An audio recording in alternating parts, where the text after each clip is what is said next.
Shalom, chers frères et sœurs du monde entier. Salam alaikum à tous les musulmans du monde entier. Je suis le révérend Dr Kwasi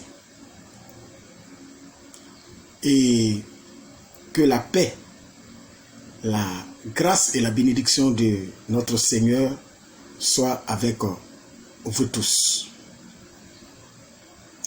Le sujet du jour s'intitule les versets coraniques qui ont fait trembler tout l'islam.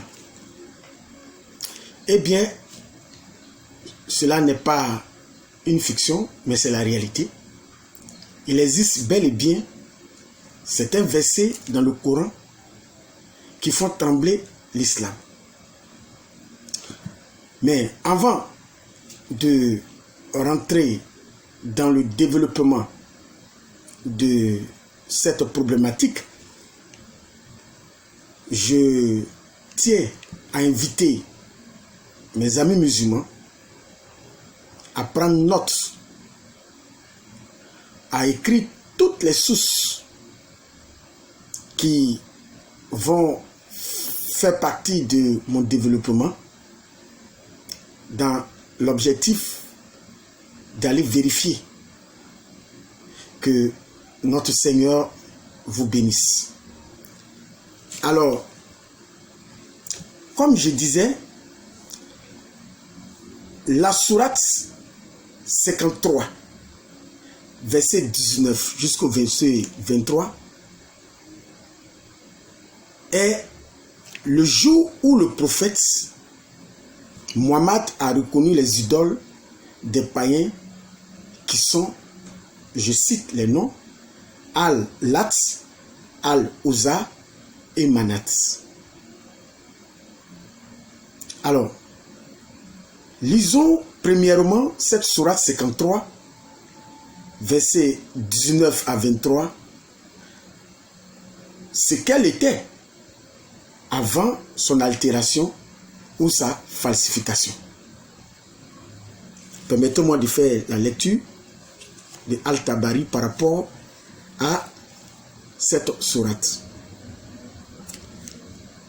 Et maintenant, que dire d'Al-Lat, Al-Uzza et Manat, cette troisième idole?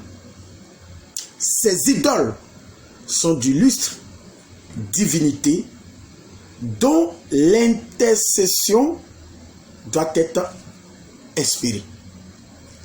Voilà donc cette sourate, ce qu'elle était avant d'être altérée, avant d'être falsifiée. Maintenant, lisons cette sourate 53, cette même sourate 53, le verset 19 jusqu'au verset 23, dans la version actuelle que nous trouvons dans le Coran. Je lis. Que vous ensemble des divinités, Lat et Uzza, ainsi que Manat, cette troisième autre, sera-ce à vous, le garçon, et à lui, la fille, que voilà donc un partage injuste. Ce ne sont que des noms que vous avez inventés, vous et vos ancêtres. Allah n'a fait descendre aucune preuve à leur sujet. Ils ne suivent que la conjoncture et les passions de leurs âmes, alors que la guidée leur est venue de leur Seigneur. Alors, voilà donc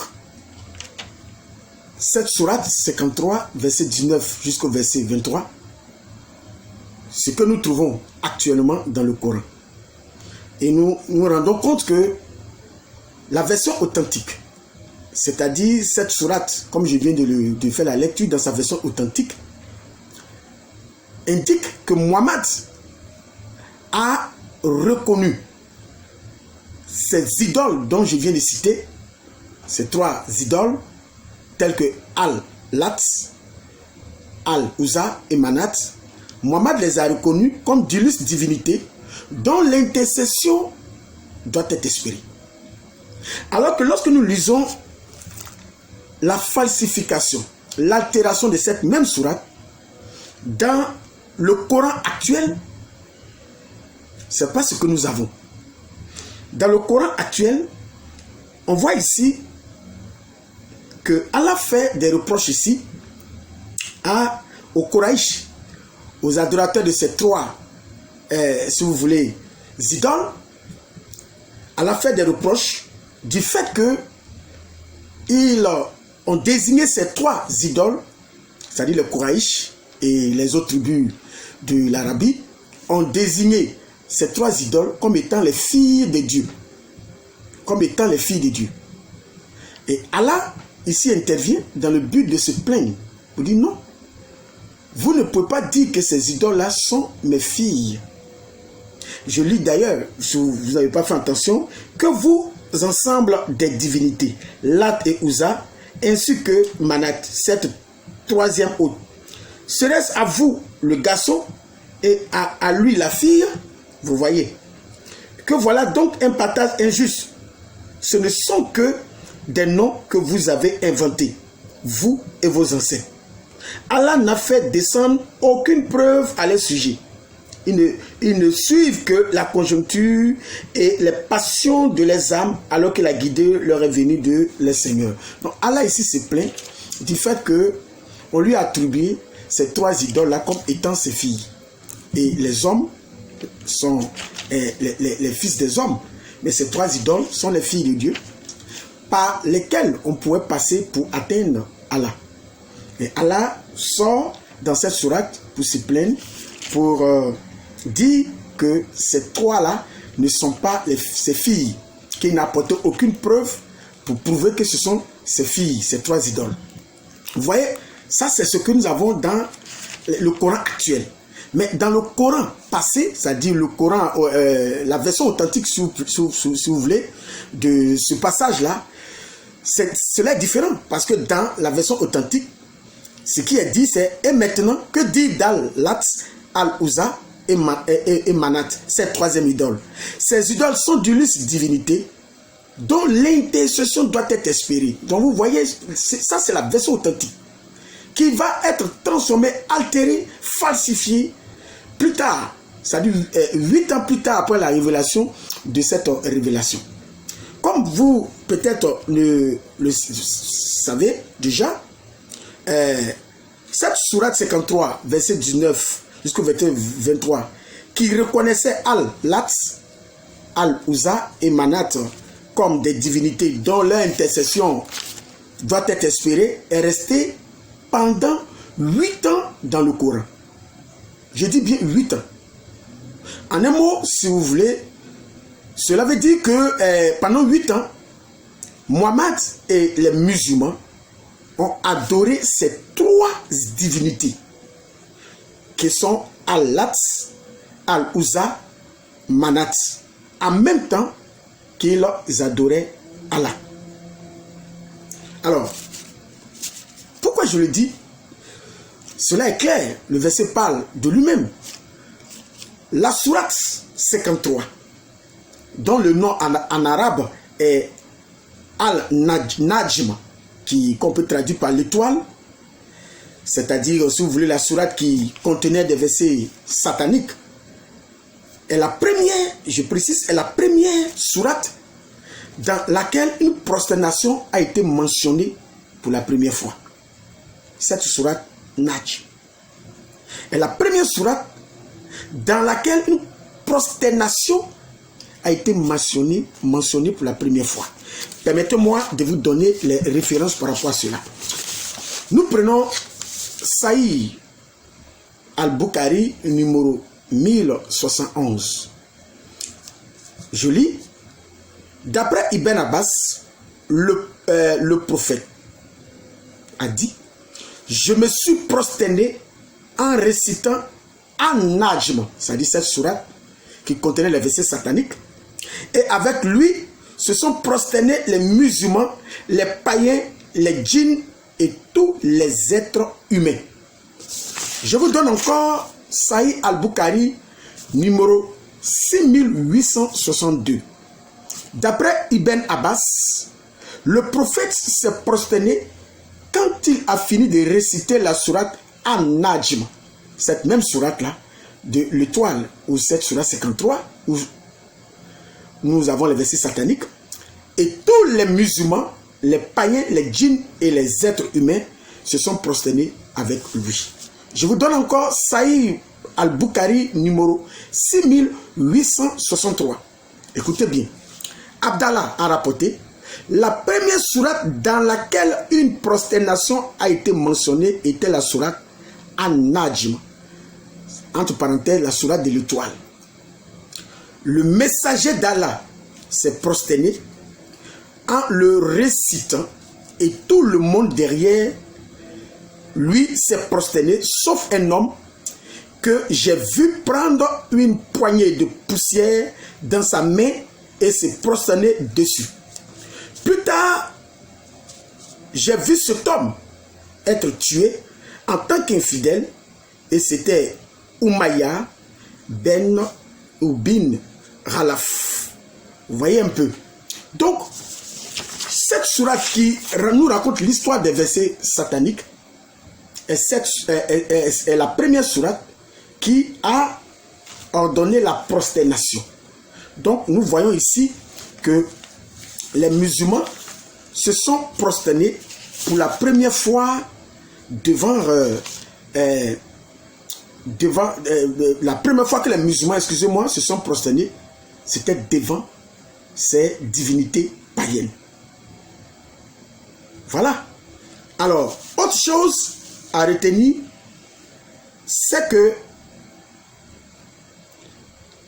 ces divinités païennes-là étaient des divinités qui étaient en grande majorité adorées en Arabie Saoudite, c'est-à-dire dans les pays arabes comme nous connaissons, la péninsule arabique. Voilà. Mais permettez-moi de vous représenter ces divinités devant lesquelles Muhammad s'est prosterné. En même temps qu'il se prosternait devant Allah, il s'est prosterné devant ces divinités. Permettez-moi de vous les présenter rapidement. On va commencer par El-Lat. El-Lat était une pierre blanche, sculptée et avait une maison à Taïf couverte d'une housse et servie par des hommes. Il s'enorgueillissait sur les autres Arabes, à part les Koraïchites. Et Ibn Jarir d'ajouter ceci. Ils lui ont donné un dérivé du mot Allah, prétendant qu'il était son féminin. Ensuite, la deuxième divinité, quant à elle, Uzza, et toujours d'après Ibn Jarir, il est le dérivé de l'épithète de Dieu, Aziz, qui se traduit par le puissant. Cette divinité était un arbre surmonté d'une maison voilée et se trouvait à Nahle, entre la Mecque et Taïf. Les Koraïchites, comme a avancé Abu Sufyan, l'avaient tellement glorifié le jour de Uhud en disant aux fidèles ceci, 2 points, nous avons notre Uzza et vous n'en avez pas. La troisième idole du nom de Manat, comme a avancé Nassat, se trouvait à Al-Mishlal, entre la Mecque et Médine.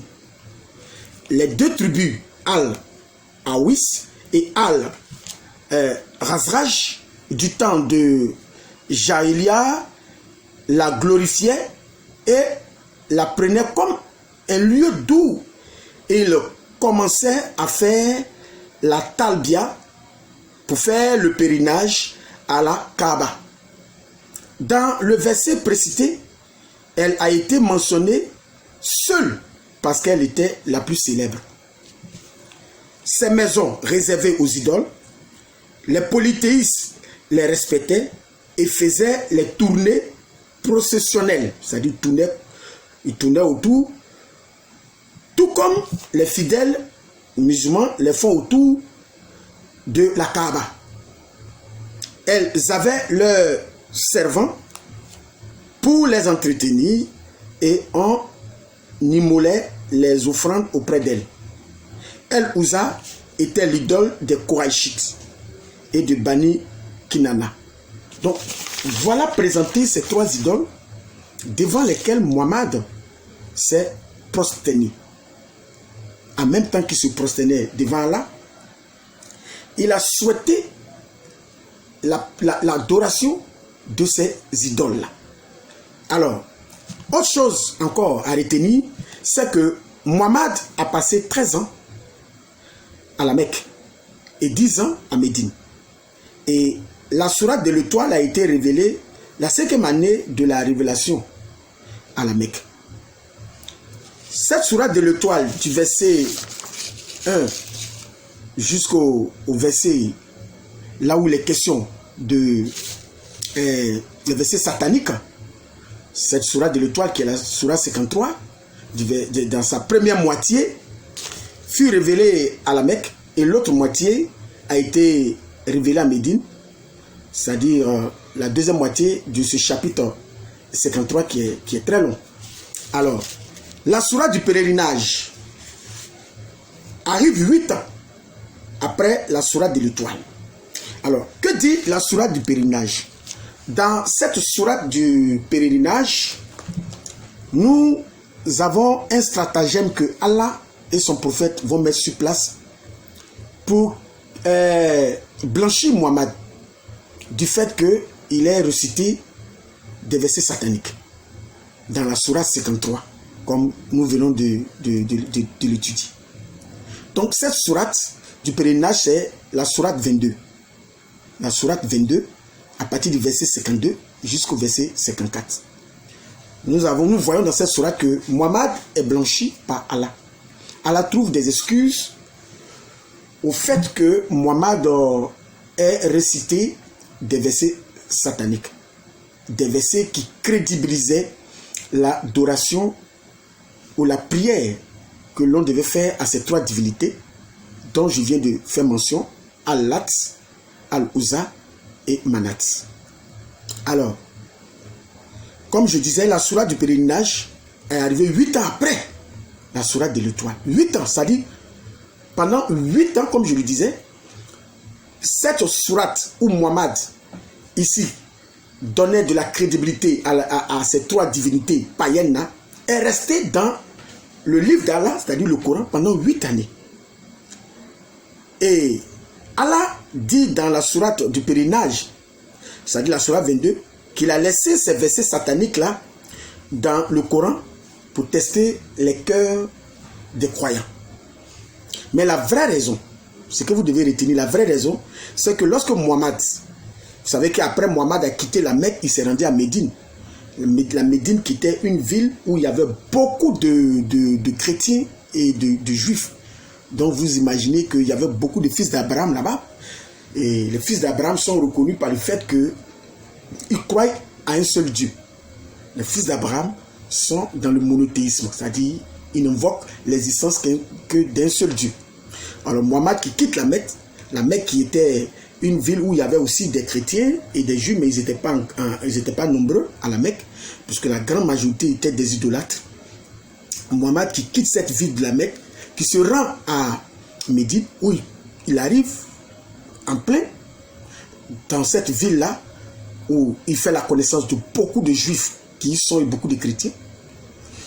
Alors, lorsque Muhammad fait la rencontre avec ces juifs et ces chrétiens, les rabbins qui, eux, sont dans le monothéisme, et les chrétiens qui sont dans le monothéisme, vont faire des reproches à Muhammad du fait que dans sa récitation, lui qui dit qu'il croit au même Dieu que les juifs et les chrétiens qui croient au monothéisme, ces rabbins-là vont faire la remarque que dans ces récitations, on y trouvait l'invocation de ces trois divinités qui sont Al-Lat, Al-Uzza et Manat.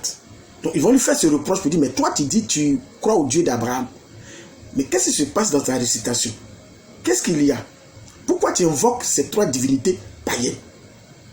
C'est alors, comme je disais tantôt, que subitement, Mohammed et son ami imaginaire, qui est Allah, vont trouver un stratagème pour soigner l'image de Mohammed, pour réparer cette erreur que Mohammed a commise.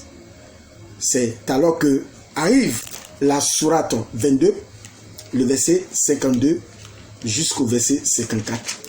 Permettez-moi de lire d'abord cette sourate et par la suite, nous allons lire les tafsirs qui y sont rattachés. Je lis d'abord cette sourate 22, 52 à 54. Nous n'avons envoyé avant toi ni messager, ni prophète qui n'ait récité ce qui lui a été révélé, sans que le diable n'ait essayé d'intervenir pour s'aimer le doute dans le cœur des gens au sujet de sa récitation. Allah abroge ce que le diable suggère et Allah renforce ses versets. Allah est omniscient et sage afin de faire ce que jette le diable, une tentation pour ceux qui ont une maladie au cœur et ceux qui ont le cœur dur, les injustes, sont sept dans un schisme profond. Et enfin, ceux à qui le savoir a été donné sans que le Coran ait en effet la vérité venant de ton Seigneur.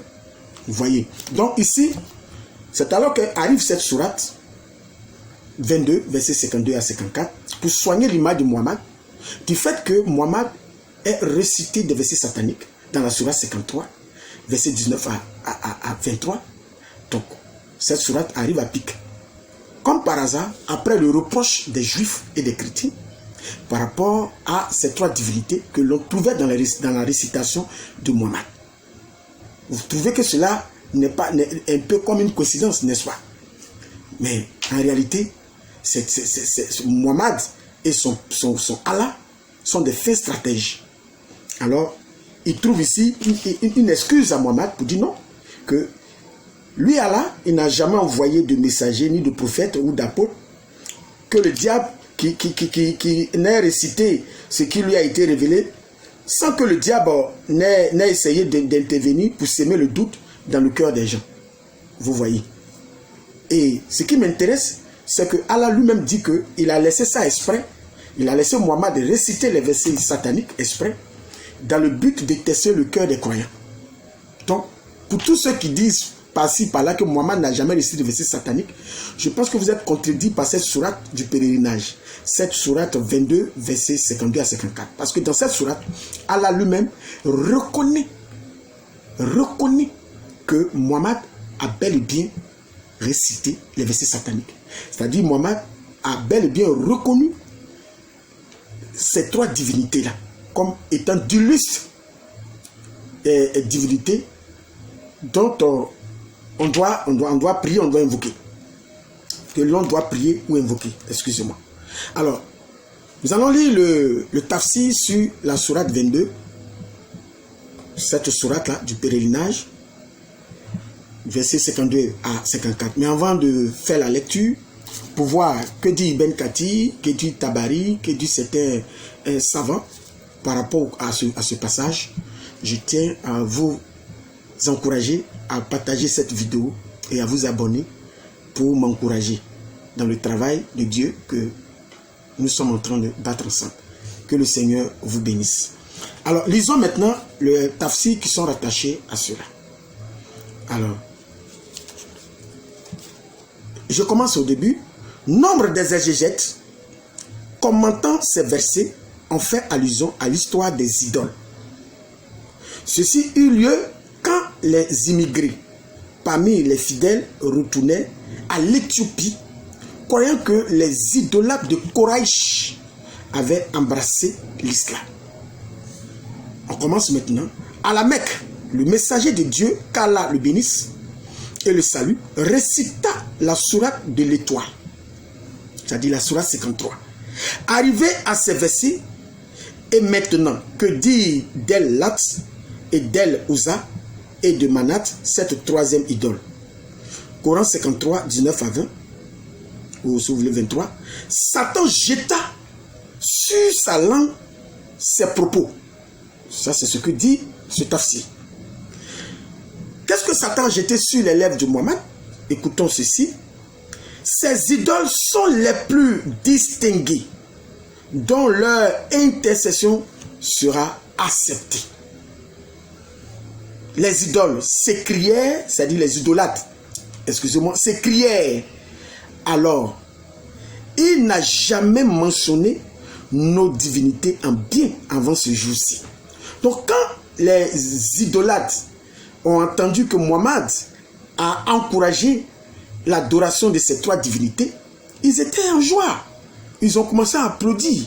Et ils ont dit, mais il n'a jamais mentionné nos divinités en bien avant ce jour-ci. Vous voyez. En récitant cette sourate, le prophète devait se prosterner comme il se doit. Et se prosternait, et les autres se prosternaient aussi. Vous voyez, c'est ça la réalité. C'est ça la réalité. C'est la raison pour laquelle Dieu, à lui la puissance et la gloire, fit descendre ce verset. Ce verset du pèlerinage, du chapitre 22, verset 52 à 54, qui vient comme un verset pour blanchir l'image de Mohammed. Et ce verset dit ceci: nous n'avons pas envoyé avant toi un seul prophète ou apôtre auquel Satan n'est tenté de ravir les espoirs. Mais Allah décèle les tentatives de Satan, puis il affermit ses propres preuves. Il est savant et sage. Vous voyez. Ce même événement fut cité dans la biographie du messager de Dieu, qu'Allah le bénisse et le salue, écrite par Mohammed ben Ishaq. Ça, c'est Mohammed ben Ishaq. Alors, nous lisons maintenant ce que dit un autre savant, dans ce même tafsir, Al-Bagawi. Al-Bagawi, lui, il va essayer de trouver une excuse à cet événement, à ce fait-là de Mohammed. Il va trouver une excuse. Nous lisons Al-Bagawi, dans ce même tafsir, il dit, dans son ouvrage, l'interprétation du Coran, s'est demandé avec étonnement, comment cela pouvait-il arriver du moment que Dieu a préservé son messager, qu'Allah le bénisse et le salue, de toute erreur flagrante comme celle-ci? C'est la question qu'il va se poser. Et il va répondre. Et pour donner une réponse concrète, il dit, Satan avait jeté dans les oreilles des polythéistes ses propos attribués au prophète. Il crut que cela fut déclaré par le messager de Dieu, qu'Allah le bénisse et le salue, alors que c'était le fait du démon. Donc voilà, lui, l'excuse qu'il trouve. Il dit, au fait, Mohammed n'a pas reconnu ses divinités.